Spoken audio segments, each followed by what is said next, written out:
Welcome to my YouTube channel. This video will be sponsored by SB Digital Marketing. திருவண்ணாமலையில் company வந்துட்டு locate ஆகியிருக்கு. Digital courses வந்து நிறைய அவைலபிளாக இருக்குது. உங்களுக்கு தேவையானதை நீங்கள் சூஸ் பண்ணிக்கலாம். ரெஃபரல் இன்கமும் இருக்குது.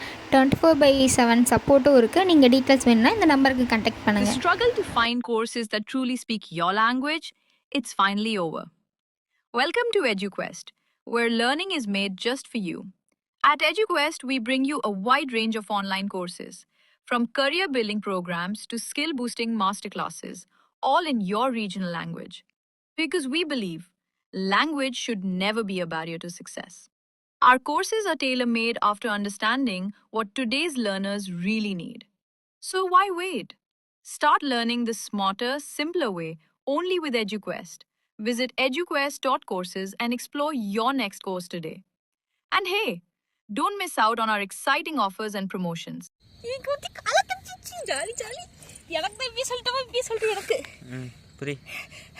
மூச்சு வாங்குது.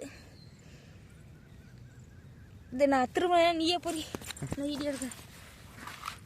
ஏன் வேற அங்கே போறாடா யாழ்னி வேரோட பொறிக்கணும், அப்பதான் நிறைய வளைக்கும். வேற அத்துறாத.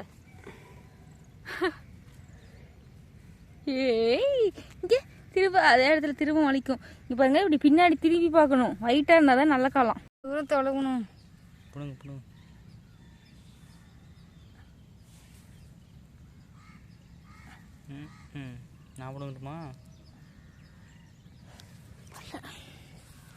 இந்த மாதிரி ரொம்ப பிடுங்கவே கஷ்டமாக இருக்கிற காலம் தான் நல்ல காலம். நல்லா ஆழமாக இருக்கும் வேறு. இப்போ இப்போயாவது நான் பிடுங்குறேன்.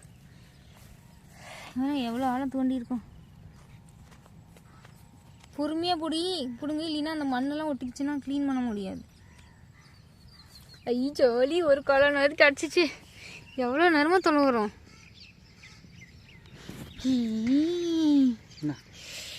பாருங்க காளான் இந்த மாதிரி ஒயிட்டாக இருக்கணும், அடியில் லென்த்தாக இருக்கணும். அதான் நல்ல காளான். இன்னொரு காளான் கிடச்சிச்சுப்பா, ஜாலி. இது அழகாக்குது. இதையாவது நான் பிடுங்குறேன். நோண்டி கொடு, நோண்டி தான் எடுக்கணும். நோண்டி கொடு, நானே பிடுங்குறேன். நோண்டி மட்டும் கொடு. ஐய் ஜாலி ஜாலி. நான் கூட பயந்துட்டு இந்த காளானே கிடைக்காது அப்படின்னு. நீ காளான் சாப்பாடு கிடையாது. அவ்வளோதான், ஏர் வந்துருச்சு. வாவ், எவ்வளோ லென்த்து. இதுதான் வந்து நெய் காளான். இது வந்து குட்டி குட்டியாக இருக்கும். இது நல்ல காளான் தான், சாப்பிட்லாம். இன்றைக்கி நமக்கு காளான் நிறைய கிடைச்சிருக்கு. இவங்க இந்த மாதிரி வேர் வந்து அடியில் வரைக்கும் வரணும், அப்போ தான் இது நல்ல காலம். இந்த மாதிரி லென்த்தாக இருக்கணும். இது இன்றைக்கி ஃப்ரெஷ்ஷாக மன்னிச்சிது. இது மட்டும்தான் இப்போ க்ளீன் பண்ணி வச்சுருக்கேன். இங்கே எவ்வளோ மண்.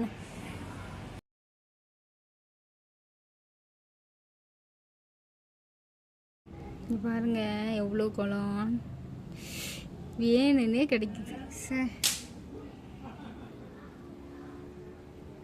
இது ஃப்ரெஷ்ஷாக பொரிச்ச காலம், நினச்ச காலம். சரி, கலர் டிஃப்ரென்ஸ் தெரியுதா? இது நேற்றே வந்துருக்குது. இதுதான் ஃப்ரெஷ்ஷு. பாரு எவ்வளோ ஒயிட்டாக இருக்குது. இது அடுத்த ஃப்ரெஷ்ஷு, இது அடுத்த ஃப்ரெஷ்ஷு. இது போடலாமா வேணாமான்னு யோசிக்கலாம். போடலாம்.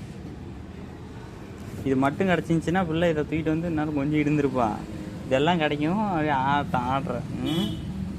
யூடியூப்பில் வீடியோஸ் போடுவாங்க, காளான் கிடச்சிருக்கு, இவ்வளோ காளான் கிடச்சிருக்கு, எல்லாம் உருட்டே இல்லை ஏதாவது பழசு அப்படின்னு நினைப்பேன். ஆனால் இப்போ எனக்கு கிடச்சிருக்கு. இதை பார்த்துட்டு எல்லோரும் அப்படி தான் சொல்லுவாங்க. கரெக்டாக என்ன கிடச்சிருக்குன்னா தீபாவளி அன்னைக்கு நான் வந்து நான்வெஜ் சாப்பிடக்கூடாதுன்னு கிடச்சிருக்கு. அப்பயும் நான் இந்த ஃப்ரிட்ஜில் வச்சு நாளைக்கு உன்னைக்கு சாப்பிட்ருவேன். ஏன்னா எனக்கு காளானா ரொம்ப பிடிக்கும். தேவையான இன்க்ரீடியன்ஸ் ரொம்ப கம்மி தான். மிளகா, அதுக்கப்புறம் வெங்காயம் குட்டி குட்டியாக கட் பண்ணி வச்சுருக்கேன். சின்ன வெங்காயம், இதுதான் சூப்பராக இருக்கும், டேஸ்ட் கொடுக்கும். அடுத்து நம்ம காளானை நல்லா க்ளீன் பண்ணியாச்சு. இப்போ சட்டியான அடுப்பில் வச்சு குக் பண்ணலாம். சட்டியில் பண்ணால் நல்லாயிருக்கும். ஆனால் புகை வருது ரொம்ப. புகை கொண்டு போட்டாங்கப்பா சட்டிக்குள்ளே. எண்ணெய் ஊற்றிக்கோங்க, கொஞ்சமாக கடுகு போட்டுக்கோங்க. கண்ணு தெரியல தான், இருந்தாலும் போட்டுக்கோங்க. அதுக்கப்புறம் வெங்காயத்தை கொட்டிடுங்க. வெங்காயம் மிளகா எல்லாத்தையும் கொட்டிடுங்க. கருவேப்பிலை வேணால் போட்டுக்கலாம், ஆனால் கருவேப்பிலை தேவையில்லை. வெங்காயம் மிளகா எல்லாத்தையும் போட்டுக்கோங்க. வெங்காயம் நல்லா வணங்கட்டும். அதுக்கப்புறம் நம்ம வந்து காளான் போட்டுக்கலாம். காளான் வந்து நல்லாவே க்ளீன் பண்ணி வச்சுருக்கேன். பாருங்கள் எப்படி இருக்குன்னு காளான். அது நல்லா மண்ணெல்லாம் போகணும். 2-3 டைம் வாஷ் பண்ணிக்கோங்க. 4-5 வாட்டி, எத்தனை வாட்டி எவ்வளோ வாட்டி வாஷ் பண்ணாலும் நல்லா க்ளீனாக இருக்கணும். மண்ணெல்லாம் போகணும். அப்போ தான் நான் காளான் போட்டால் நல்லாயிருக்கும். மறுக்கும் இல்லாமல் இருக்கும். இந்த மண் இல்லாமல் இருக்கும். பாருங்கள், வெங்காயம் நல்லா வதங்கிருச்சு. காளான் போட்டேன். காளான் போட்டுட்டு அப்படியே மூடி வச்சுருங்க. இப்போ தான் டக்குன்னு வேகும். மஞ்சத்தூள், மெயின் இன்க்ரீடியன்ட் மஞ்சத்தூள் தான். மஞ்சத்தூள் இல்லைனாவே டேஸ்ட் போயிடும். மஞ்சத்தூள் போட்டுக்கோங்க. அதுதான் நெசசரி. இதுக்கு டேஸ்ட் கொடுக்குறதே அதுதான். மஞ்சத்தூள் போட்டுட்டு உப்பு போட்டுக்கோங்க. 2 போட்டு நல்லா மிக்ஸ் பண்ணிட்டு மூடி வச்சுருங்க. மூடி வச்சுட்டு நான் ஓப்பன் பண்ணுற பாருங்க, எவ்வளோ புகையாக இருக்குது. நல்லா வெந்துடுச்சு. நான் உங்களுக்கு அந்த புகையெல்லாம் தள்ளி விட்டு காமிக்கிறேன் பாருங்கள் எப்படி இருக்குன்னு. அவ்வளோதான், ரெடி ஆகிடுச்சு. இப்போ நல்லா சூடான சாப்பாட்டில் இதை ஊற்றி சாப்பிட்டா அமிர்தமாக இருக்கும். நான்வெஜ் கூட தோற்று போயிடும், அவ்வளோ டேஸ்ட்டாக இருக்கும். இந்த டேஸ்ட் எங்கேயுமே கிடைக்காது. நீங்கள் நேச்சுரல் காளானில் மட்டும்தான் அந்த டேஸ்ட்டை எக்ஸ்போர்ட் பண்ண முடியும். நார்மல் ஆர்டிஃபிஷியல் காளான்லாம் எக்ஸ்போர்ட் பண்ண முடியாது. டேஸ்ட்டு இது ஒரு டிஃப்ரெண்ட்டாக இருக்கும். ரொம்ப சூப்பராக இருக்குது. எனக்கு ரொம்ப பிடிக்கும். அதனால் எனக்கு பிடிக்குதான்னு தெரில. நீங்களும் ட்ரை பண்ணிட்டு பார்த்துட்டு கமெண்ட் பண்ணுங்கள்.